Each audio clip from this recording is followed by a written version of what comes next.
Le grand matin été Sud Radio, 7h-10h, Benjamin Glaise, Laurie Leclerc. 8h43 sur Sud Radio et la parole au terrain tout de suite. Et on part dans les petits villages de Haute-Vienne. Certains n'ont plus leur café ou leur bar. Alors un homme a eu l'idée de recréer ce lieu de rencontre et d'échange autour de son bar itinérant chez Antoine. Et donc nous sommes avec Antoine Biette. Bonjour. Bonjour. Bonjour Antoine et merci d'être avec nous ce matin sur Sud Radio pour parler de cette initiative. Vous étiez de service hier, racontez-nous, vous étiez où? C'était sympa comme ambiance, vous avez été bien accueillis? Oui, tout à fait. Donc effectivement, hier soir, j'étais sur le lac de Saint-Pardoux, sur la plage de Centraux. Sympa. Oui, tout à fait. Les débuts de la soirée ont été assez difficiles. On s'est pris un déluge sur la tête. Ouais, d'accord. Oui, mais ça va, le soleil était au rendez-vous. Au rendez-vous pour le début du concert, donc on a eu de la chance. Il y a eu pas mal de monde.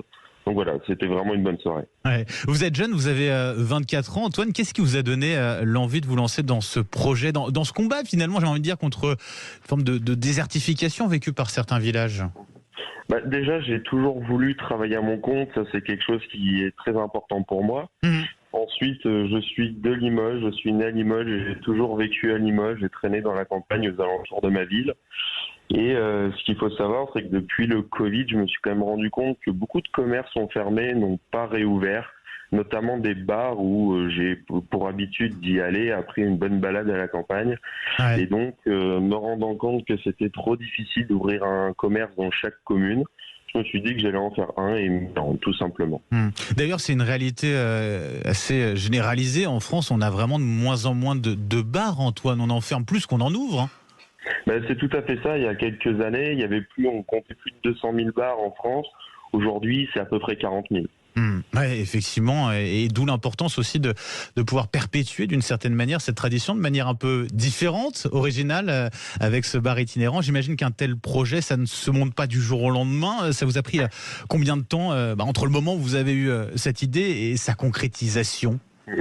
C'est simple, c'est un projet, j'ai mis 1 an à peu près à le monter, c'est-à-dire de l'idée au financement, à fabriquer la remorque que j'ai aménagée en bar. Il s'est passé à peu près 1 an et là j'ai ouvert au 1er juillet. C'est plutôt rapide au final, non? Oui, je trouve pas que ce soit spécialement rapide, mais oui. Non, ça demande en tout cas, j'imagine, beaucoup d'investissement, d'engagement, ça c'est clair. Oui, c'est sûr, c'est énormément de temps passé. Ouais. Finalement, qu'est-ce qui a pris le plus de temps dans cette préparation? C'est quoi? C'est justement l'amorce de ce projet, trouver les financements. Ça a été justement de travailler aussi sur ce camion que vous utilisez. Alors c'est une remorque et cette remorque, projet. Oui, ce projet, il y a vraiment eu 3 étapes. Il y a eu toute la partie, c'est de la prospection, de la réflexion. C'est-à-dire que ça reste une entreprise, donc il faut que ça fonctionne, donc il faut vraiment penser à tout. Après, il y a eu la partie financement, où il a fallu lever des fonds, donc aller rassurer les banques. Et ensuite, il y a eu toute la partie construction. C'est-à-dire, ça y est, j'ai l'argent, j'ai la remorque, il faut tout aménager, il faut tout préparer. Et vous avez en l'occurrence, alors on va parler un petit peu de ce que vous proposez. Vous avez parlé notamment de concerts, vous avez la licence 4, ça veut dire que vous vendez de l'alcool notamment, mais pas que. Licence 3. C'est une licence 3. Licence 3, pardon. Vous vendez de l'alcool, mais pas que, hein. Vous proposez bien d'autres choses. Effectivement, pour la partie alcool, je propose de la bière et ça s'arrête là. Ensuite, j'ai toute une gamme de soft, donc ça va être des sodas, des jus de fruits, du café, du thé, de la tisane. Je peux faire des diabolos, de l'eau avec du sirop, donc j'ai quand même pas mal de choses. Avec un petit peu à manger aussi ou pas? J'ai du saucisson et des cacahuètes. Ça c'est pas mal aussi pour accompagner. Voilà. C'est le plus important finalement, avec l'objectif aussi de valoriser aussi le circuit court. C'est un principe auquel vous tenez particulièrement, Antoine?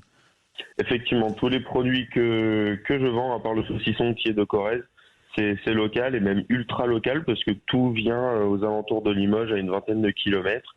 Donc tout vient de la Haute-Vienne. On connaît la difficulté que rencontrent tous les commerces, les commerçants face au coût de l'énergie. Vous-même, vous y êtes confronté également. Est-ce que c'est une source d'inquiétude pour la suite? Pour moi, le coût de l'énergie, non. Non, je suis pas trop touché par ça. Parce qu'à mon local, là où je stocke, donc mon bureau, je consomme très peu. Donc c'est un avantage à ce niveau-là. En attendant, j'imagine que vous faites le bonheur de ces villages dans lesquels vous vous rendez. Vous commencez tout juste, vous l'avez dit, moins d'1 mois. Vous sentez déjà une forte attente de la part des populations, de la part des maires de ces différents villages? Ils vous le font savoir? Oui, j'ai déjà de très très bons retours, des retours très positifs. Voilà, d'une semaine à l'autre, il y a les personnes, je les retrouve, donc au final, je pense qu'on crée une certaine amitié. Et voilà, je crée vraiment un lieu de convivialité, un lieu de rencontre. Et oui, j'ai vraiment des bons retours. Parce que dans ces villages, certains manquent de tout, de café, de bar, mais aussi tout simplement de commerce. Il n'y a pas de commerce dans ces villages-là, tout simplement? Alors, ça dépend des villages, mais sûr, oui, ouais. effectivement, il y a des villages, il va y avoir une petite supérette et un bureau de tabac. Mais voilà, c'est tout. Mais dès que les jeunes, ou même les moins jeunes, veulent sortir ou en fait faire quelque chose, il va y avoir peut-être un club de foot, mais ça va s'arrêter là, tout simplement. Justement, c'est quoi la population, le profil? Il y a un peu de tout, toutes les générations qui se mélangent? Oui. Il y a des personnes de la vingtaine. Il y a autant des actifs de la cinquantaine. Non, il y a de tous les âges. Et le planning qui se remplit petit à petit? Pour juillet-août, je suis complet. Je suis les lundis à l'Agence Saint-Maurice. Les mercredis, jeudis, samedi, dimanche, je suis sur le lac de Saint-Pardoux pour cet été. Et les vendredis, je fais le marché de Pierre-Bussière.